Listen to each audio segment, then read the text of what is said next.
Hello, and thank you for joining us for our seventh installment in our Lessons Learned from Industry Leaders series. My name is Jason Mills. I'm the Director of Marketing and Communications at KMC Controls. I want to take this time to welcome and thank each one of you for joining us. On our panel today is Jesse Shoemaker, Dennis Fairfield, and Michael Hadt. Jesse is KMC's Director of OEM Sales and is an automation industry veteran with more than 16 years of experience working with sensors and controls. Jesse works with KMC's OEM partners to provide tailored hardware and software solutions, as well as working with a number of system integrator partners in the Midwest. Prior to joining KMC, Jesse worked with Dwyer Instruments in a number of capacities, including Global Portfolio Manager for their process automation business. Dennis is the Vice President of Sales for EnOcean, with more than 15 years of experience in product and sales management in the wireless IoT market. Dennis has worked with partners to develop IoT solutions in vertical markets such as building automation, HVAC, industrial automation, among others. Mike has been in the connected buildings industry for more than 12 years. His mission in every opportunity is to identify how technology can be integrated across an enterprise to solve problems for the different stakeholders involved. Today's panelists will be discussing wireless solutions for healthy buildings. As always, if you have any questions, please feel free to add them to the chat box. We'll do our best to answer those questions at the end of the webinar. And any questions that we can't get to, we'll do our very best to email you those answers as soon as possible. I don't want to take any more time than I need to. So without further ado, I'm going to go pass it off to Jesse. Jesse? Thanks, Jason, for the introduction. Good afternoon, everyone. Just like to start off by saying, why is wireless relevant for reopening and in regards to COVID-19? Well, among ASHRAE's general recommendations for restarting buildings post-epidemic is the use of touchless interactions where applicable. Wireless sensors and building controls can be a cornerstone in accomplishing a touchless building. And I'm pleased to be joined by Dennis and Mike today to discuss wireless technology. So, opening question to you, Dennis. How are you helping clients make touchless a reality? Thanks for the introduction. Yeah, with the COVID situation, it's definitely introduced some unique obstacles to the smart building marketplace. One key factor, like you mentioned, is using touchless technology to enhance the space. This touchless technology could be motion sensors, environmental monitoring such as temperature, humidity, carbon monoxide, carbon dioxide, and various other bunch of technologies that can be thrown in. Then the complicated, EnOcean is a global company, and we operate across many areas, including North and South America, Europe, and Asia. So we've been working with our clients to understand how wireless technology can be implemented in their specific regions, and more importantly, to satisfy their needs. And what we've kind of found out is every situation has some similarities, and every situation has some differences. But the key to the wireless approach is the ease of installation, which provides a quick and easy implementation and solution, which makes it great for retrofitting an area that makes it a little more simple and more cost effective. And then I would say lastly, the thing in EnOcean we've kind of focused on is with the convenience of the wireless intersection with existing solution providers that already have the ability to help design and install a system. There's an entire team of professionals out there that develop decisions and designs around wired technology, and now we're adapting to a similar role with wireless technology. So we've kind of focused on training these integration partners on wireless technology and providing them with technology tools that they can adapt to help keep building their existing building expertise. So that's kind of where we've been focused on. Fantastic. Mike, what's RLE been working on? Yeah, a whole ton, man. Thanks. First and foremost, thanks for the opportunity, KMC, and all the attendees to participate in this webinar and have this chance to share a little more about some of the wireless technology in general, as well as a few honed-in opportunities. And first and foremost, thank you to all the HVAC technicians and integrators that have certainly kept the buildings operational and doing their best, the best that they can to ensure a safe and healthier environment for its occupants. So, we RLE, as far as the wireless goes, some of the things that we really focus on is the protection of the building as well as system optimization. and really leveraging wireless to fill some of the gaps inside of the existing buildings, as you said, reopening. So that means the building already exists, the systems already exist. So now some of the challenges that have occurred now is trying to figure out how do we take what exists and make it better and more appropriate for the environments and how the space is being utilized today. So, we're excited to participate in this and certainly have a variety of stakeholders involved between the different commercial buildings and, universities and, more critical spaces like data centers as well. So, we're excited to share some of our technology with all of you today.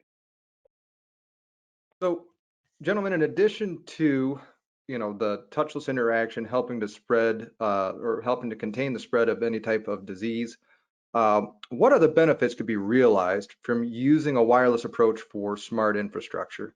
Let's go back to you, Mike. Sure, yeah. So leveraging wireless here is obviously one of those things that needs to be paid attention to. And whenever you're looking at any kind of an opportunity, I saw this the other day. I thought it was pretty slick in the way that it was presented. So, leverage wireless sensors as an opportunity to take an action.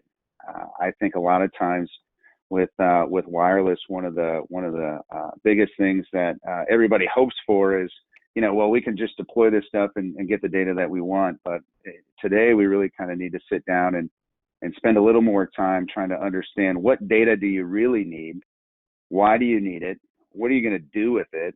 If there's systems that already exist, could we leverage a hybrid approach where maybe we're filling some of the holes with the additional need for things like Dennis said, CO2, temperature, humidity. Obviously, humidity control is a big deal these days. And I think we can all agree to some degree that a lot of the buildings that have existing infrastructure probably don't always have all the control points or data points, so per se, that they would require to really optimize system performance. So, leveraging wireless obviously has its installation savings, but let's think bigger too. Today, we may want to look at a few things like the temperature and humidity in some spaces, but how can we also grow that system to monitor other things? And what's the migration path to get to those areas? Obviously, a lot of times when you're talking about a wired environment, you're looking at capital cost, disruption of the space, a variety of other factors that really kind of hinders getting that action now. And I think we live in the I want it now environment. And, I think wireless really gives us that chance to do that. And, being able to even leverage some wireless tools as a commissioning tool even. I've had quite a few conversations recently around, well, how can we validate that our existing infrastructure is what it is, and actually the data is what it is with the existing infrastructure. So, having a secondary tool set that can be deployed and looking at the different factors, even like filter status and the differential air pressure of the filter and the humidity of the space and different things like that are all now culminating together to really help drive that first step forward to take a different approach to solving building problems, I should say. So, wired technology is, I don't think it's ever going to go anywhere, but certainly there's a lot of opportunities to fill some gaps and like I said, even with a hybrid approach, improve the optimization of a system because there's probably 20 to 30%, if not more, of the sensors that could be deployed wirelessly, creating some cost savings as we've already talked about. And then, or there's 20 to 30% more sensors that you can now afford to put into a system to really drive some of these standards that are required for a building to operate effectively. Dennis, anything to add? Yeah, let me throw up a screen here. So in general, I completely concur with everything that we've been talking about here, and we kind of view going from wired to wireless as kind of an evolution of technology. So obviously when buildings were built 20, 30 plus years ago or longer, a lot of the technology, the motion sensors, everything was basically done through a wired functionality, which was at the time the technology that was present. It was very functional. It was you picked out, I want a motion sensor in this space and I want lighting over here, and you run wires. It was an easy, very predictable process. But over time, buildings change. Our technology and our office expectations have become a little more complex. And because of that, there's been an evolution to more wireless controls. They add a little more flexibility, a little more convenience. So, you know, in a lighting situation, I want to add a light switch in a different place. It's really easy with wireless because you don't have to run wires. You can pick a spot and put a wireless switch in. Same way with a motion sensor. Maybe when the building was built, it was wired into the center of the room. Maybe you want more resolution and you want 2 or 3 motion sensors.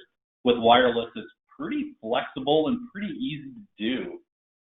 And then I think wireless sensors in a big picture moving forward, I think it ultimately led towards the buzz around the industry as IoT and the Internet of Things. I think wireless sensors and wireless controls leads to more introduction of the IoT, because now it's, number one, easier to install switches, sensors, technology out there. And now you can take all that data, like Mike said, and get all that data back into some sort of computer system or cloud software, and ultimately take a look at that data and do something constructive with it. Where if you tried to put 100 sensors in an existing office space, it may be difficult, but with wireless, it opens up a lot of those possibilities. So for anyone that's new to the concept of commercial wireless controls, how would you describe the major differences between wired and wireless technology? Let's go back to Dennis.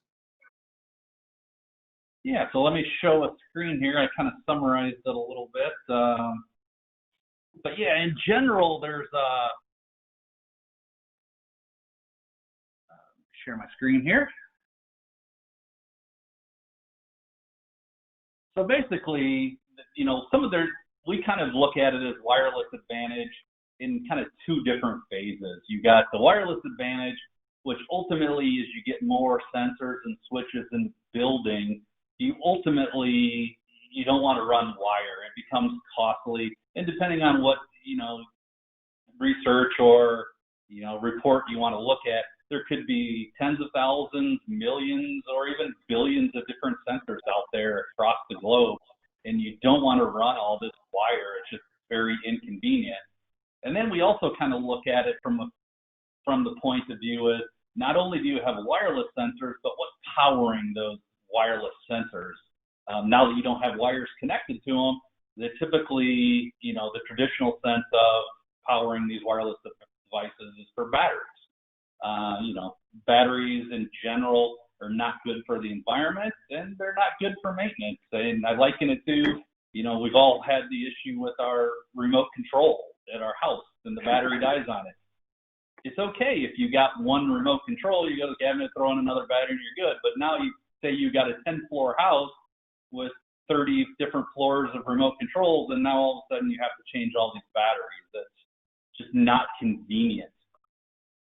So we've kind of taken, on the energy side, we've kind of taken a different approach to helping out the wireless situation, and we did energy harvesting. So we'll take like a kinetic energy, we'll take a button push, and we'll take that mechanical motion of the button push and push it into electrical energy where you don't need a battery, and that electrical energy can fire off your wireless pulse. The same concept with solar energy or ambient light. There's tons of light in the building. Let's use the light to use it for electrical energy. Thermal energy, if you're working with boilers or radiators, there's a difference of temperature between that surface and the abounding air temperature. So based on that, you can kind of take that difference in thermal energy, convert it to electrical energy, and use it to power your wireless devices. Lastly, there's AC power all over the place in most buildings. You can use, technology to grab that magnetic resonance and turn it into, power for your wireless device.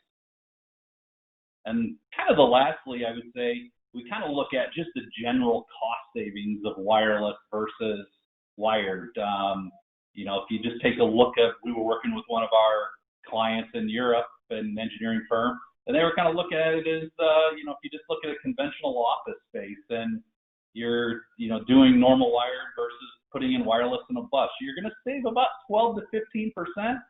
And depending on the region and your cost of labor and your cost of copper, that can trend up to 25%. If you just take a look at just general time savings, if you're doing a 50,000 square foot building and you're running wire for everything versus installing a wireless system, you might save, close to 60, 70, 75 man days, which, is labor that could be used in more valuable situations. Then you kind of look at the wired versus wireless relationship just on the environment and the ecological savings. It's estimated if you do a 200,000 square foot building, you're going to put in about a ton of copper. And that copper isn't free. It costs money. And there's some CO2, some environmental. All this copper is coming out of a mine. Then once it gets out of the mine, it has to go through smeltering plants. And there's a whole product that produces CO2. So there's an environmental cost to that too. It may not be involved in an individual project, but it's a cost somewhere along the way. Well, I see a lot of That's kind of a summary. Yeah, I see a lot of head nodding with Mike there, but I know that RLE has a little bit of a different perspective. Mike, why don't you share a little bit about how you would introduce wireless controls to the layperson? Sure. Well, first, I guess, let me define what I would call wireless, right?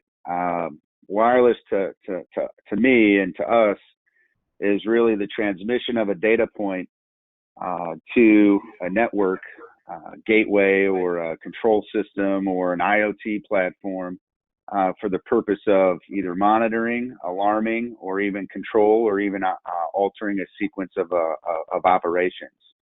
Right. So RLE's monitoring is a little different in the sense that we're a monitoring appliance. We're not a wireless controller.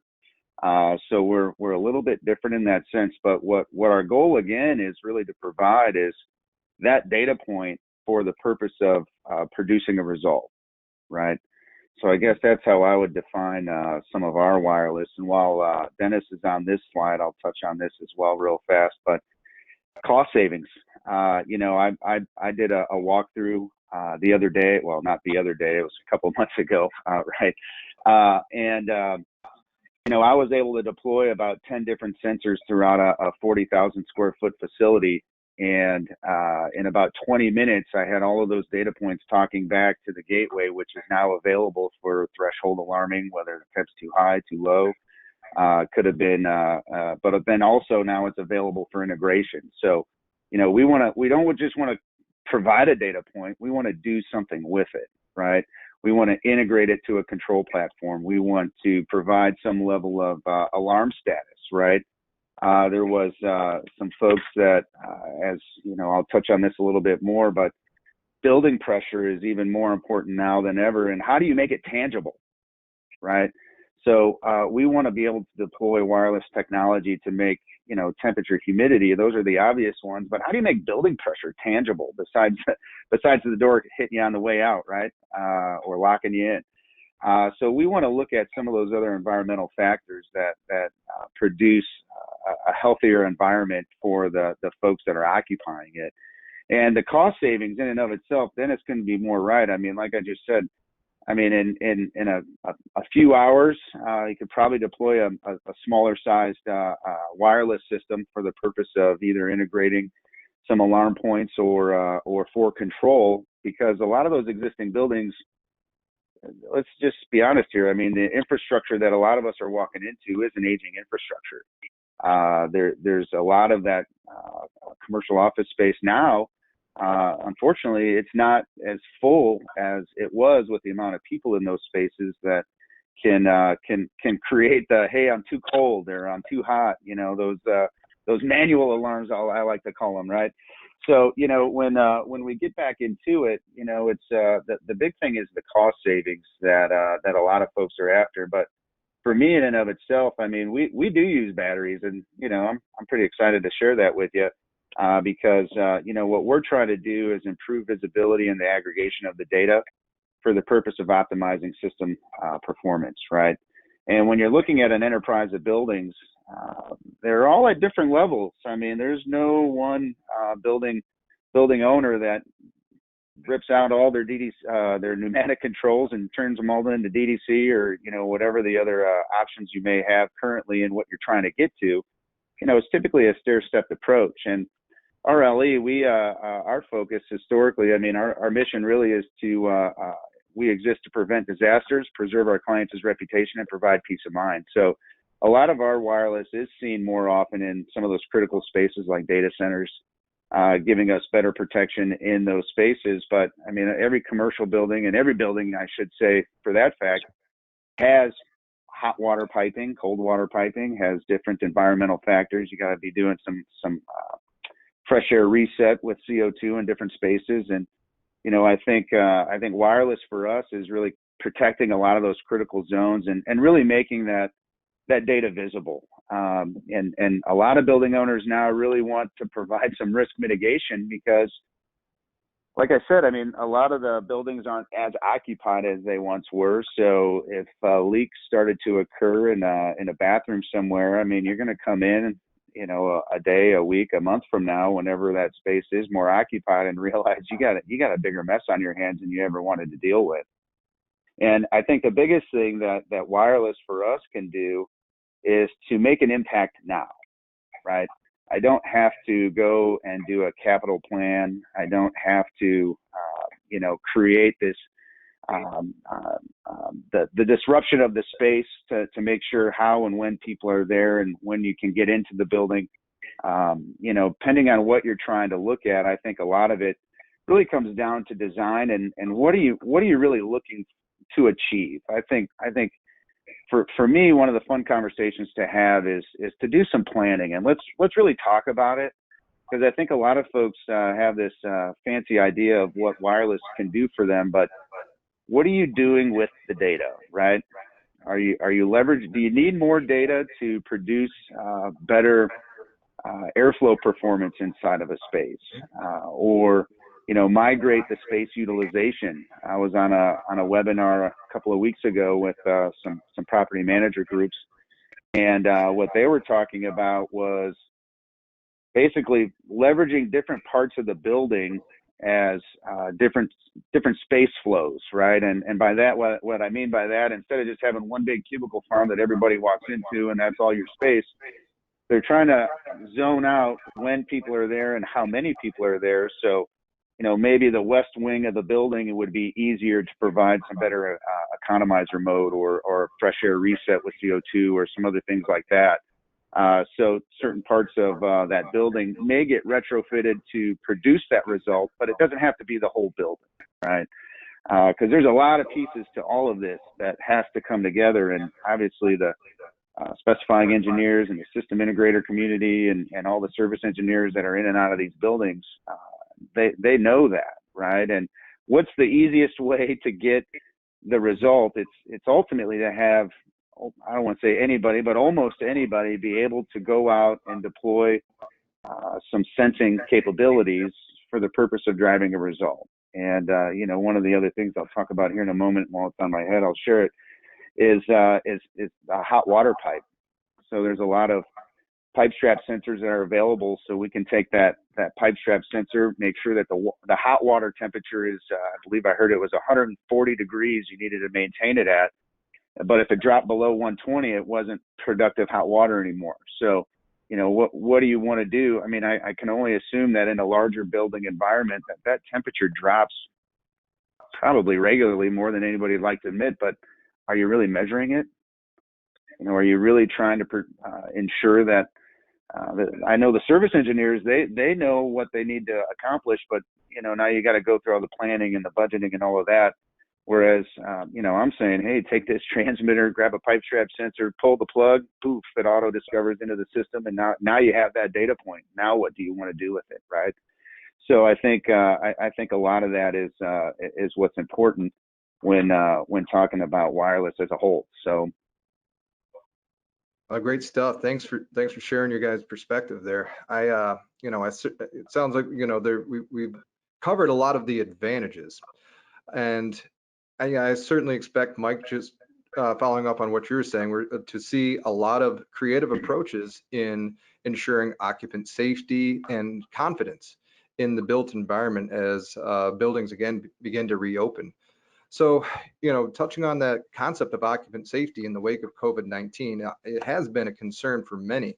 What are some ways that wireless smart infrastructure strategy can help meet Centers for Disease Control and ASHRAE recommendations? I'll turn that question over to Dennis. Thank you. Sure. Yeah, I got a few slides here. The first thing you got to kind of look at is kind of the work situation in general. Like you said, we've been in this coronavirus, COVID, for a while now. And, before the coronavirus hit, about 70% of people actually went into the office and worked, and about 12% did some remote work among themselves. Now, then the coronavirus hit, and then all of a sudden, 90% of us are doing remote work. And like you said, now everybody's kind of slowly, as states opening up and countries open up, we're kind of moving towards the after corona. And what does that look like? And what we kind of found out is there was actually some productive people that may end up staying to remote work. So it may end up somewhere around a 50-50 split. So as we kind of look at some of the technologies, it's important to keep in mind that kind of the office space itself might be changing a little bit. And so, as that changes, there's some benefits to smart spaces. With people rotating in and out, maybe a little more, maybe you have a shared desk system. There's a possibility with sensors and managing that occupancy and who's where, there might be a 25% space savings through some shared desks. Then you can kind of look at, as people get back into the office, there's a bigger picture of employee productivity. Has been mentioned, there's temperature, there's humidity. If people are comfortable in their office, they want to, they're typically going to be more productive. I mean, I don't know how many people out there have been in the conference room that was so hot and sun beaten in that you were more interested in getting out of the conference room than you were actually paying attention to the presenters. So, there's a lot of that type of potential. And people in general are now starting to look for more work-life balance. And some of this data on who's in the building and how the building operates is, becoming critical. And to your point on the COVID situation, securing personal distance has become very important. So it's important to know how many people are in a room. That could be motion sensors, that could be, artificial intelligence looking at temperature and humidity and that type of stuff. There's a lot of interesting technology going on out there.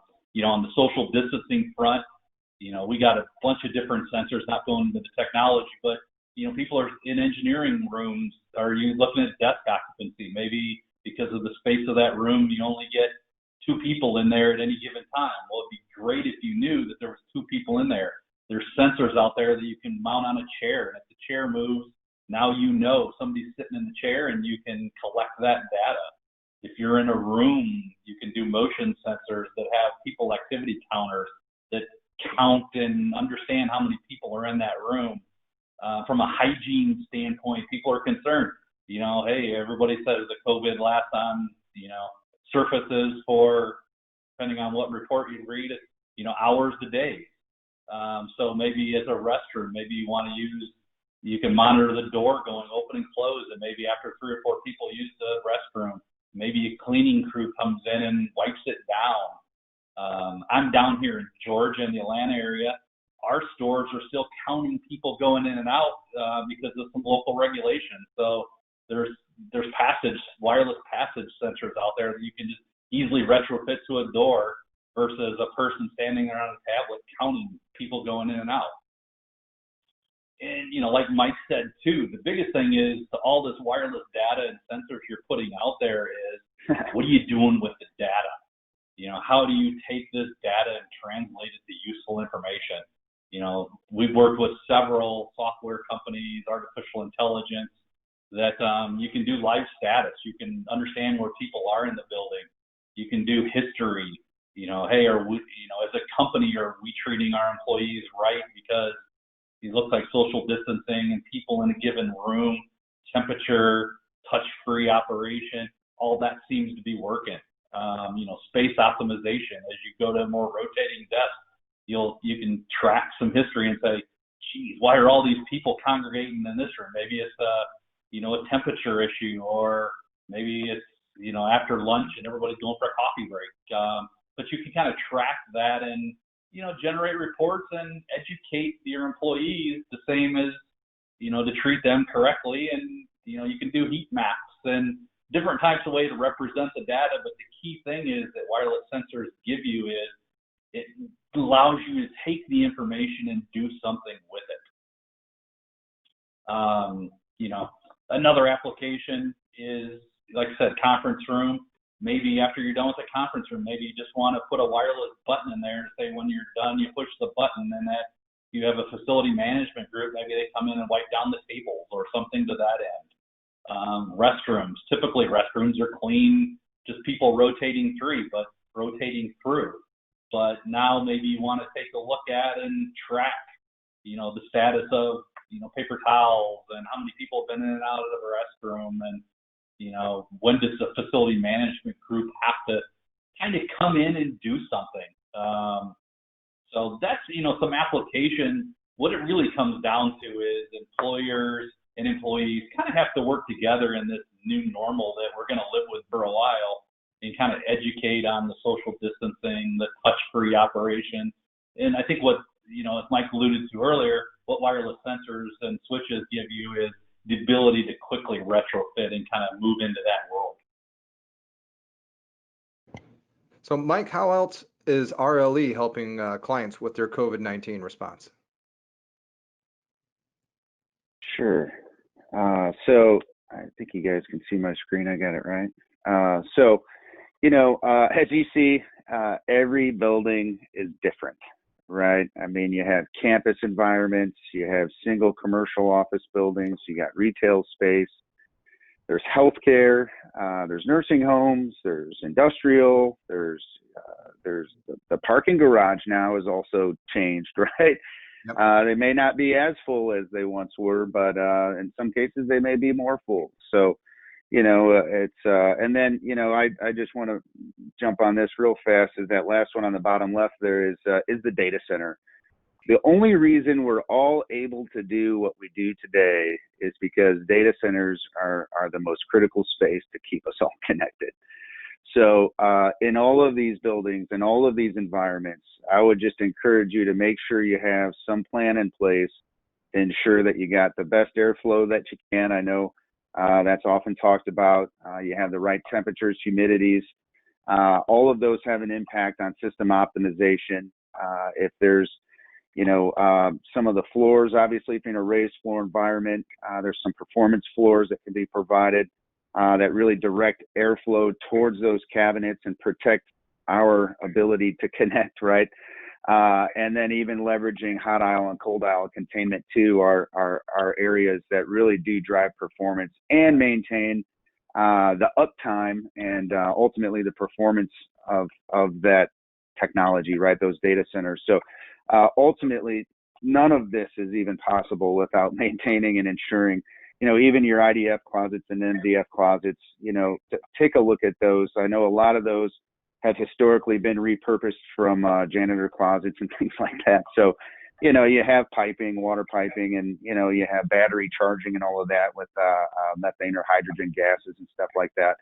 So there's one thing I can ask you to do, pay attention to that particular segment, because obviously that's a big deal, right? But, in every one of these environments, there's different ways to look at it and different things to look at, right?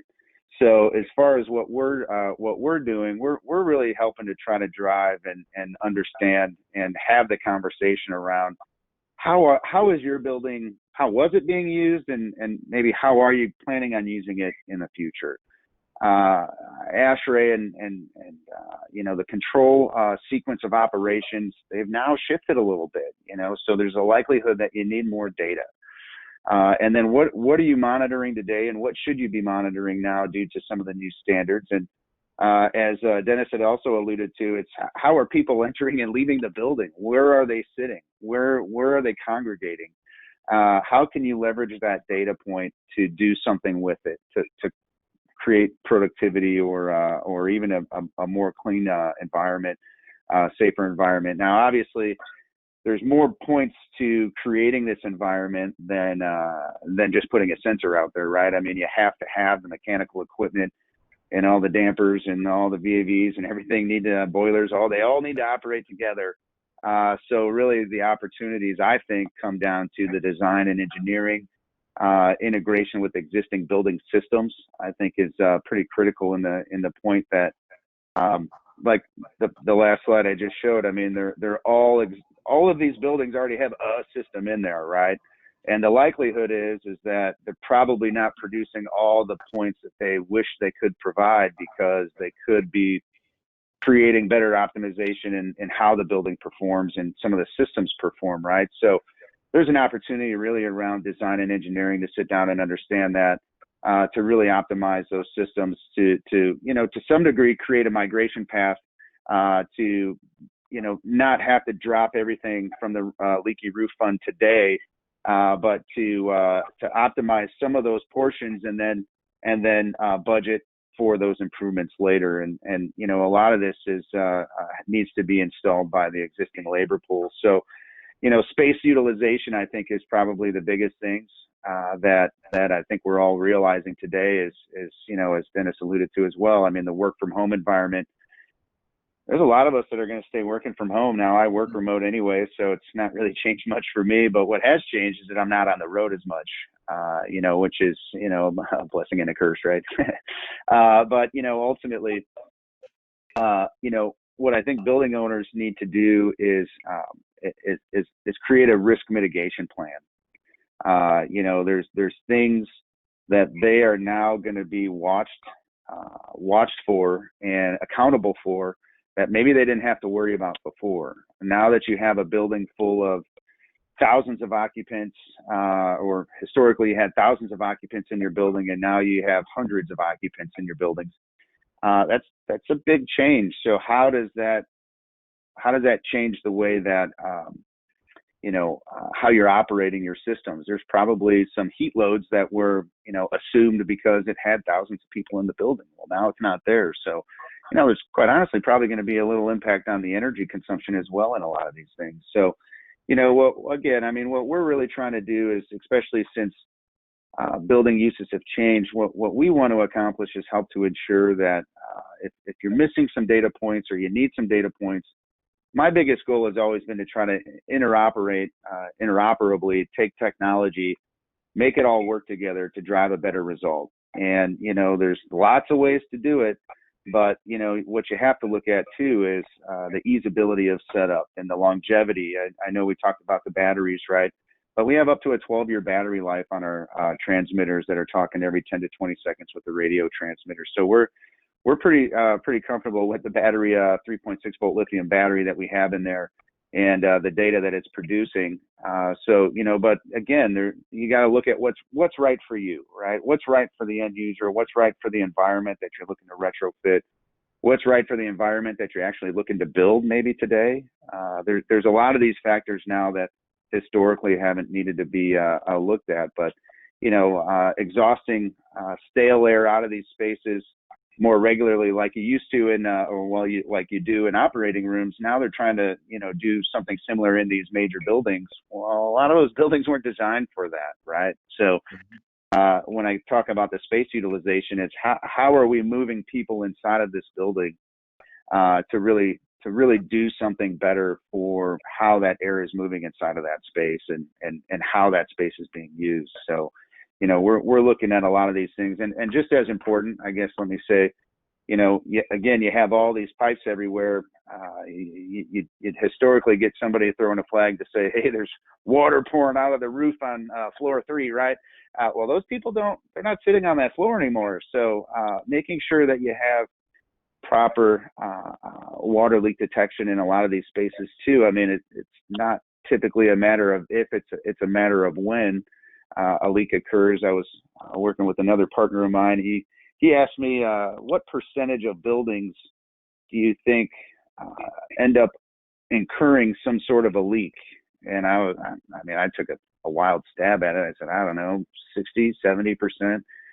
He looked it up. It was like 95% of all buildings are going to incur some level of a leak at some point in its lifehood. So, making sure that these buildings are protected and the infrastructure is protected, that's allowing us all to be connected, I think is something that, it's a lot of our core focus and wanting to protect the people in those spaces and the building owners as well. Yeah, it's certainly, from a manufacturer's standpoint, when we discuss the use of wireless with our clients, we like to encourage them to think about the long-term sustainability of a structure. As you'd mentioned, Mike and Dennis, despite the fact that, the physical footprint of a building might stay the same, the interior walls, lighting, everything seems to change over the years. And having a long-term technology in place for how you manage the life cycle and sustainability is important. We've talked a lot about the benefits of using wireless technology. Are there any other limitations that you might point out or other considerations when implementing a wireless system? Go back to Dennis, please. Yeah, I think the biggest thing you kind of look at is, in general, when you look at a wired solution, you can kind of basically, hey, I want a light switch here, I want a motion sensor here, I want a temperature sensor here. You knock a hole in a wall. You say, I want lighting here. You knock a hole in the wall. There's not a lot of planning that has to go in. You mount the devices and you send in a construction crew and they wire it up, basically. With wireless, in some cases it's not that, simple. It's a simple install, but there's a lot of preparation that you kind of have to take into account as you kind of look through that.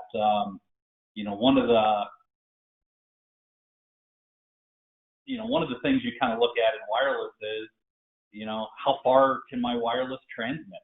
The general rule of thumb, lower frequency equals a higher range. So a 900 megahertz system is going to have a higher frequency and higher range, or lower frequency and a higher range than a 2.4 gigahertz Bluetooth, for instance.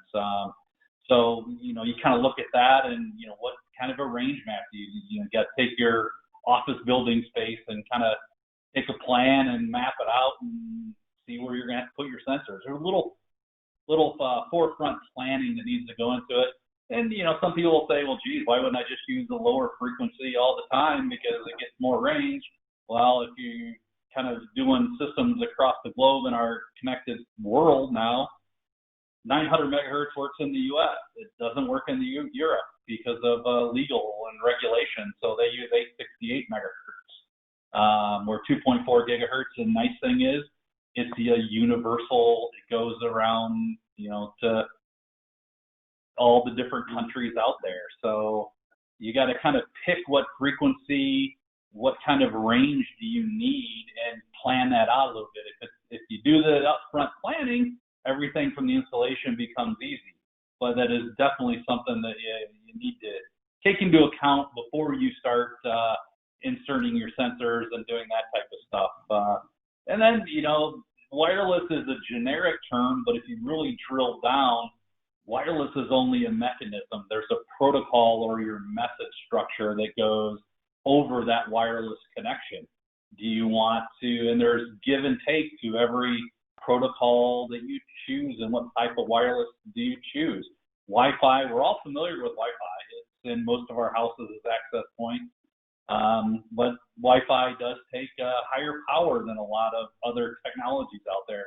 It does have a high data rate. You can sit there and stream on your internet and stream on your Roku and get a nice data rate out of it, and it has a decent distance. But if usually they're plugged into a wall, so you need that kind of power. Then you go to the other end of the spectrum and you look at Bluetooth. Bluetooth is a really low power. It has a high data rate, but it has a pretty low distance. It's not going to be great going through walls, or, we all kind of, have our, speaker that we run our phone music through. You can't go, 1,000 feet away. It's just not going to transmit. And then you got other technologies like Zigbee, which is a nice in between. It has a low power, but it has more of a medium data rate and a medium distance. So it has a little higher distance than Bluetooth, but it doesn't carry as much data. Then you kind of look at the EnOcean radio. Since we kind of focus on battery-free operation, we really go with the very low power. And with that low power, we can get a medium-sized data rate and a medium-sized distance. But these are the kind of things as you kind of plan out the situation and how you're setting up your wireless sensors and switches. And, like Mike said earlier, sometimes you're putting a sensor and it has to go back to a boiler, or it has to control something. So that distance, do you want to go through a gateway? Do you want it to direct link? So these are the kind of things. I wouldn't say it's a limitation. It's more of a, consideration that there's a little more upfront planning to do when you, go to the planning stage. Yeah, I want to give Mike a chance to add his commentary here. Just want to point out we're about 13 minutes before the end of our scheduled time, and I want to give enough time for Jason to share any potential questions that may have come in.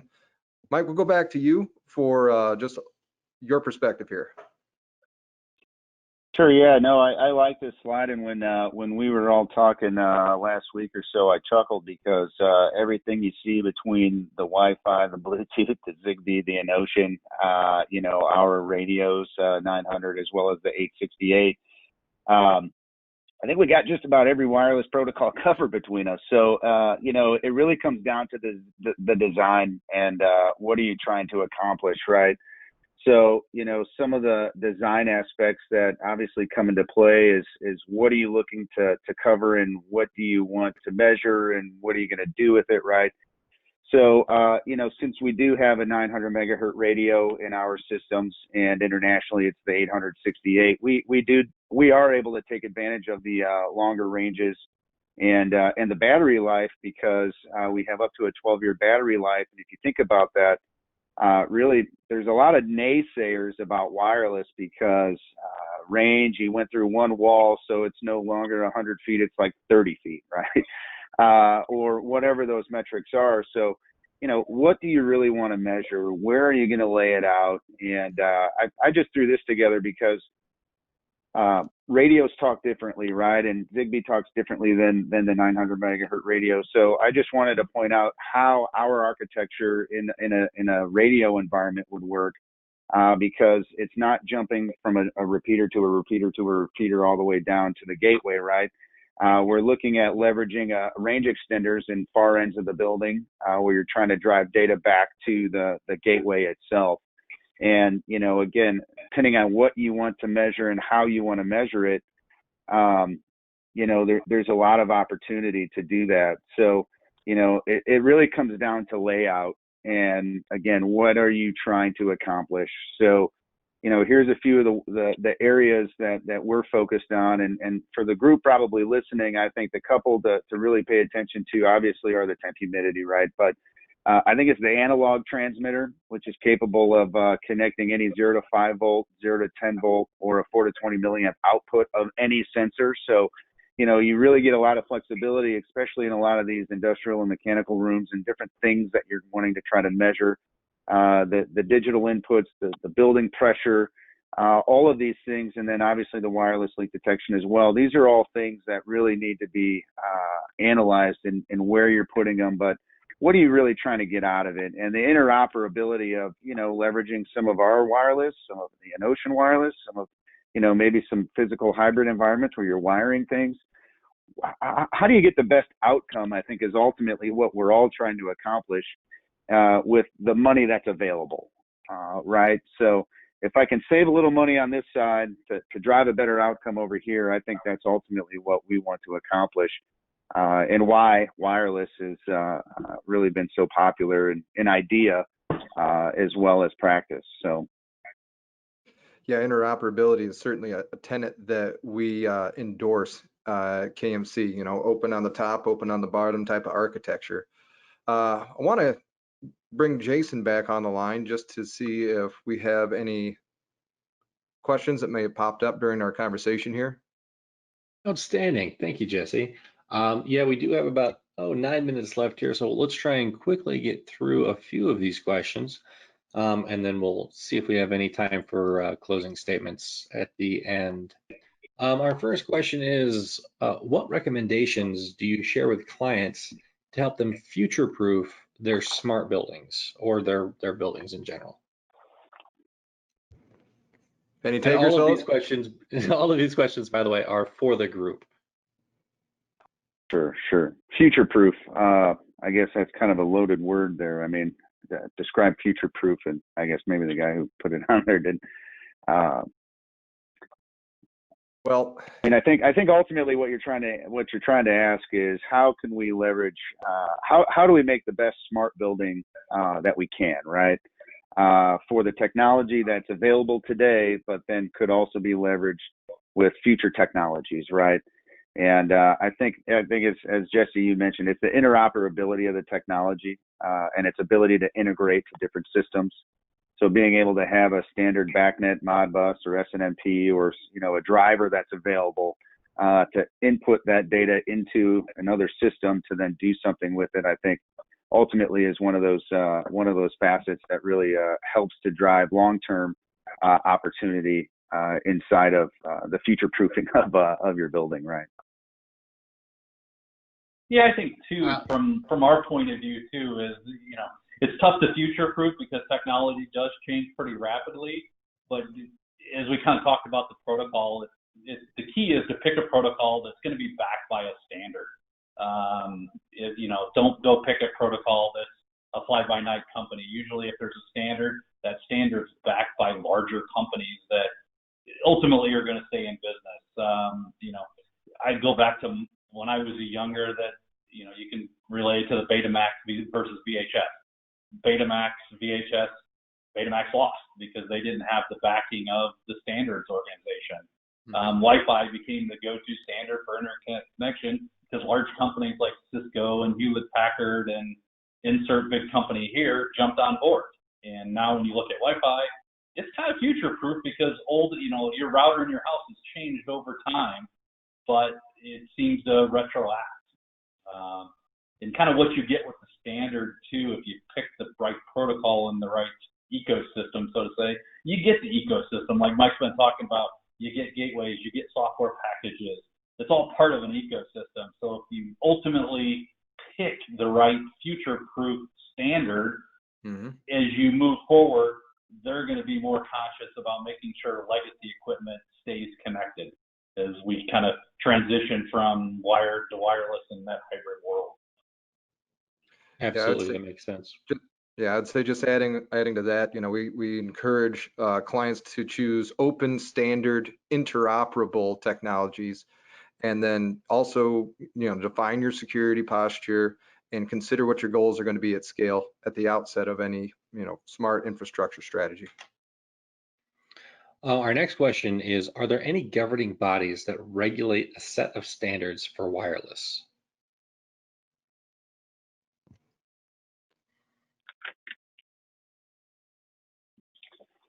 Yeah, I mean, there's obviously some go ahead. I was going to say, Dennis, I was going to throw it at you, but Mike, you've already got it, so just take it away. Oh, sure. I was just writing down a couple of them. I mean, obviously there's encryption methods and things like that. With our Wi-Fi transmitters, there's WEP, WPA, and WPA2 encryption methods, right? From that Wi-Fi perspective, and wanting to kind of understand a little bit on the radio side, I started looking up all the different certifications and standards that our radios have, and the radios are I mean, they're actually pretty cool. I mean, there's different FCC regulations around the low power broadcasting, the noise, and the harmonization of the output of a lot of these things, right? That you know, a lot of it though is secured by ultimately your network. How secure is your network? How secure is your facility getting into your network?